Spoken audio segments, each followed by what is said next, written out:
Nakasukat po ako ng estapa dahil nag-issue ako ng cheque na hindi po nag-push through. Pero yun po ay na-dismiss dahil naman po cheque.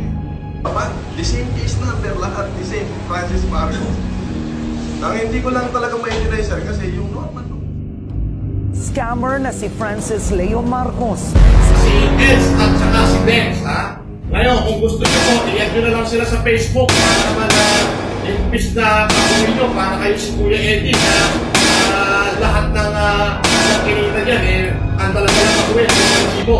Aba, awawa na po kayo, kung sasala pa kayo, tawo well, Sige. Lang yan. Okay.